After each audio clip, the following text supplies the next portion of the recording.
जय श्री कृष्णा, राधे राधे। दशा माता का दिन चल रहे हैं। दशा माता के इस कहानियों में हम आज दशा माता की छठी कहानी पढ़ेंगे, नल राजा दमयंती रानी की कहानी। एक बार नल राजा दमयंती रानी थे। उनके खूब ठाट बाट से रहते थे। वहाँ कुछ दासियाँ दशा माता की पूजा करती दिखी रानी सा को। तो रानी सा ने पूछा कि यह तुम सब क्या कर रही हो। तो दासियों ने कहा कि हम सब दशा माता की पूजा कर रही है। तब रानी कहती है कि कैसे करते हो, मुझे भी बताओ। तब दासियाँ कहती है कि 9 दिन तक रोज़ दशा माता की कहानियाँ सुनते हैं एवं 10वें दिन व्रत रखकर दशा माता की पूजा करते हैं और बातें सुनकर दशा माता का डोरा पहनते हैं। रानी भी दशा माता की पूजा करके डोरा पहनती है, परंतु रात को सोते समय राजा की नज़र डोरे पर पड़ती है। तो राजा रानी से बोलते हैं कि रानी, आपके इतने सारे गहने हैं, फिर आपने पीले रंग का डोरा क्यों पहना है। इतना कहते ही राजा ने डोरे को खींचकर फेंक दिया। उसी वक्त दशा माता प्रकट हुई और कहने लगी कि तुमने मेरा अपमान किया है, वैसे तुम्हारा भी पूरा राजपाट नष्ट हो जाएगा। राजा को तो आई चने की भावड़ और रानी को मन में आई खड़ की भावड़, क्योंकि अब उनके जो अच्छे दिन थे वो अच्छे दिन बुरे दिन में बदलने लग गए थे। रानी को आधी रात को खड़ की मन में आई खाने की। तो रात हुई, राजा को तो मन में चने की आई और रानी को मन में खड़ की आई। तब रानी बोली कि राजा जी, लगता है अपने तो दिन बदल गए हैं, जरा उठकर देखिए। तब राजा ने उठा और देखा कि महल पूरा खंडित होने लगा था। देखते ही देखते सारा राजपाट विलीन हो गया। तब राजा और रानी ने सोचा कि अपने ही देश में हम ऐसे हाल में कैसे रहेंगे। तब राजा और रानी अपने साथ अपने दोनों पुत्र सायर और नीर और उनका एक घोड़ा था, हांसला घोड़ा, और एक दासी थी, मालागढ़ दासी, इनको लेकर अपने साथ शहर को चले गए। शहर के बाहर जाकर एक बड़ के पेड़ के नीचे वो ठहरे, वहाँ विश्राम करने लगे। तभी एकदम से बड़ का पेड़ फटा और उस बड़ के पेड़ के अंदर हांसला घोड़ा और मालागढ़ दासी दोनों उसमें समा गए। थोड़े आगे चलते हैं तो एक बंजारों की टोली आ रही थी। तो सायर और नीर, उनके दोनों कवर उसमें खो जाते हैं। राजा रानी बहुत दुखी होते हैं और वहाँ से आगे बढ़ जाते हैं। एक गांव पहुँचे। गांव के बाहर एक बहुत सुंदर बगीचा था, हरा भरा। दोनों ने सोचा क्यों न यहीं विश्राम कर ले, परंतु आधी रात हुई तो देखते हैं कि वो हरा भरा बगीचा पूरा का पूरा सूख जाता है। तब रानी राजा को जगाती है और बोलती है कि राजा, ये हरा भरा बाग पूरा सूख गया है, अभी माली आएगा तो हमसे लड़ेगा। वह दोनों वहाँ से उठकर गांव में पहुँचते हैं। वहाँ उनका एक मित्र रहता था और उस मित्र के यहाँ जाते हैं। मित्र उनकी बहुत अच्छी सेवा करता है और आधी रात उनको विश्राम करने को भी देता है।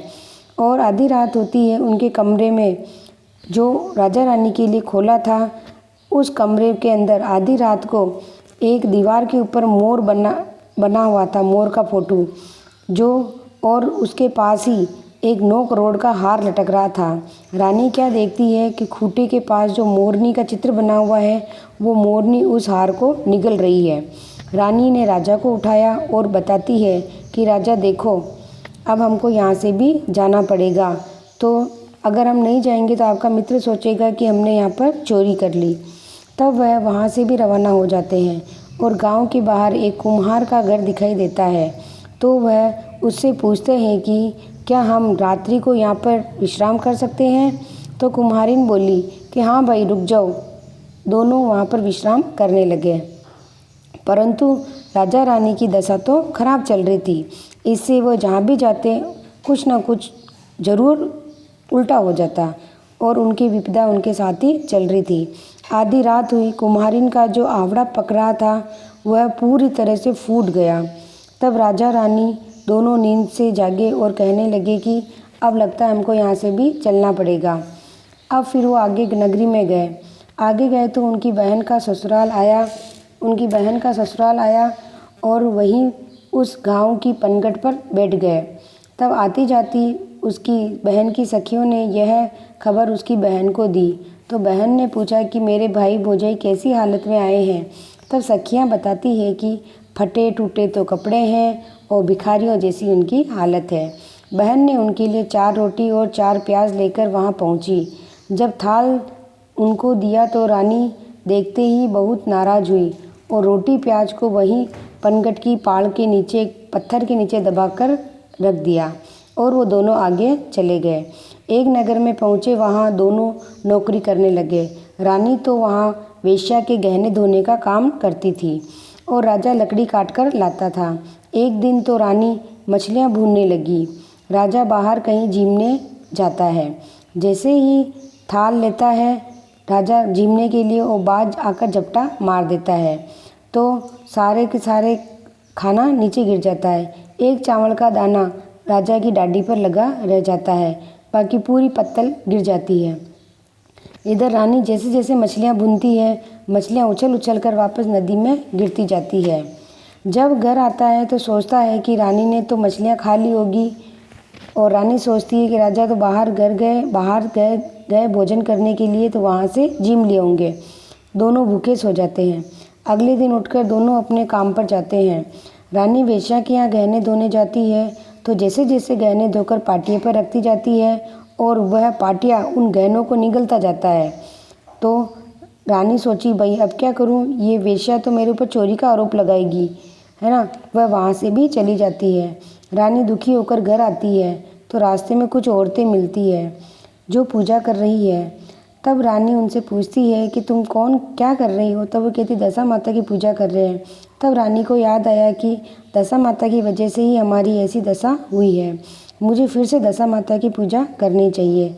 वह घर जाकर राजा को सारी विवरण बताती है और कहती है कि कल आप लकड़ी बेचो तो जो भी पैसे आए उससे आप दशा माता की पूजन की सारी सामग्री और प्रसाद लेकर आना। राजा लकड़ी बेचने जाता है और जो भी पैसे मिलते हैं उससे वह पूजा का सामान और प्रसाद घर लाता है। रानी भी दशा माता की पूजा और व्रत करती है और दशा माता का डोरा पहनती है।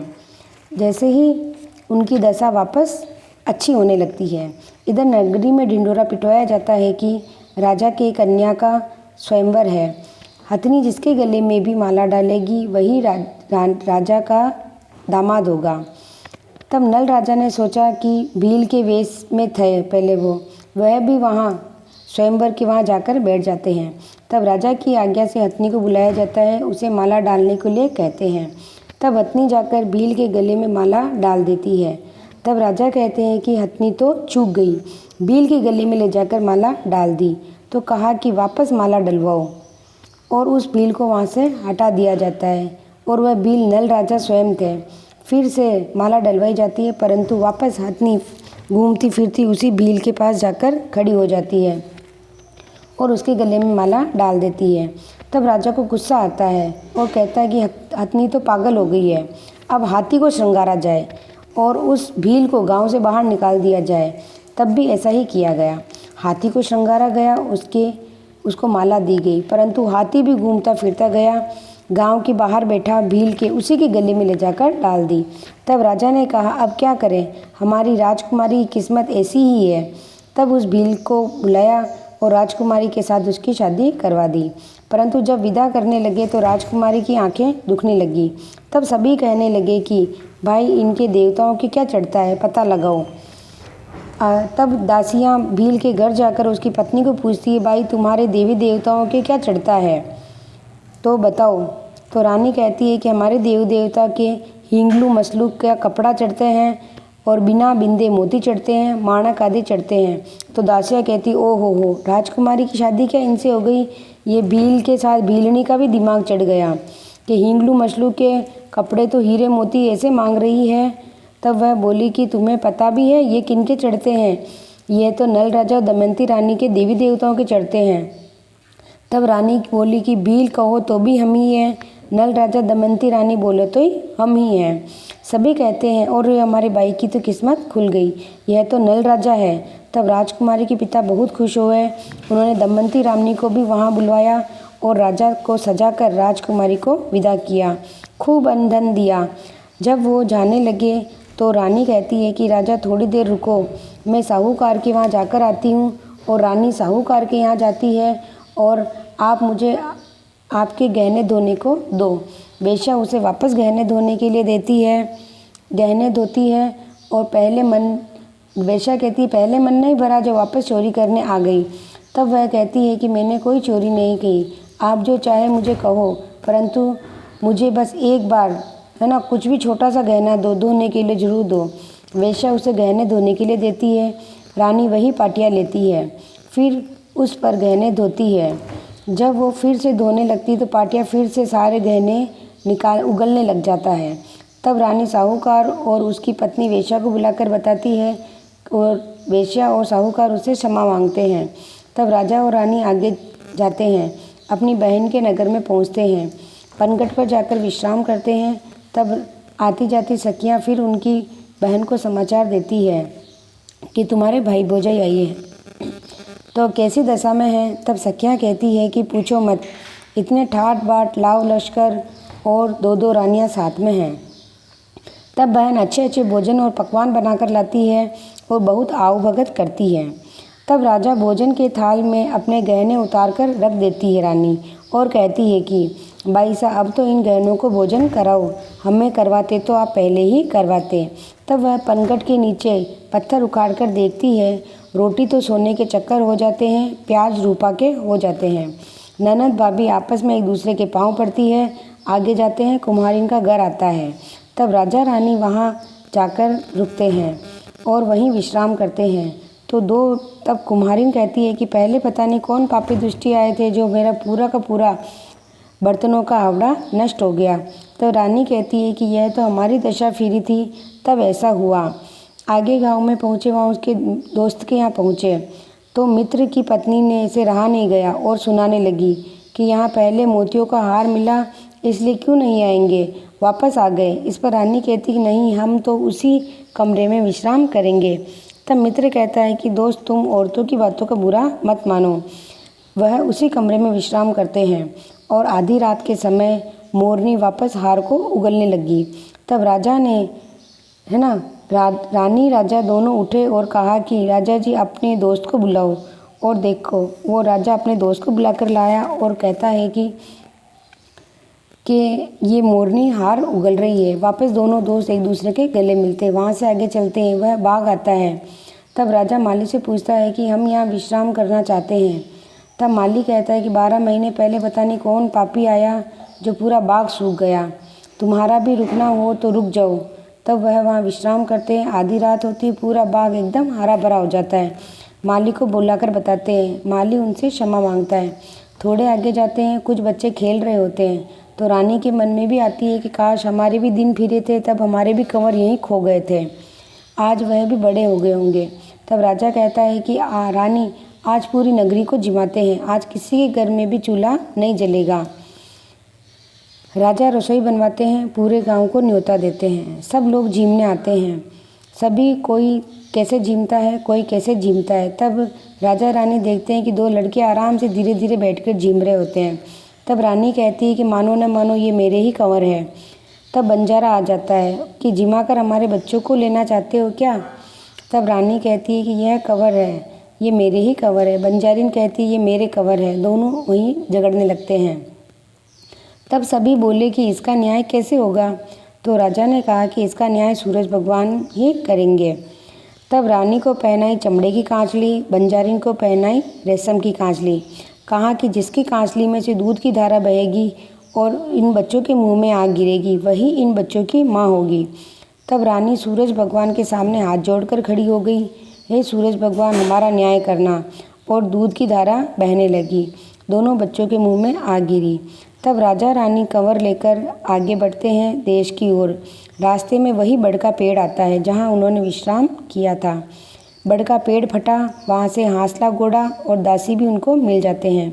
इस प्रकार वह खुशी खुशी अपना राजपाट वापस संभालते हैं और गांव में ढिंढोरा पटवाते हैं कि दशा माता के दिन सभी औरतें दशा माता की पूजा करें, डोरा रेवे।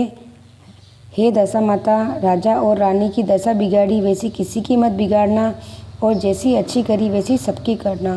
बोलो दशा माता डेड़ा बाबू जी की जय हो।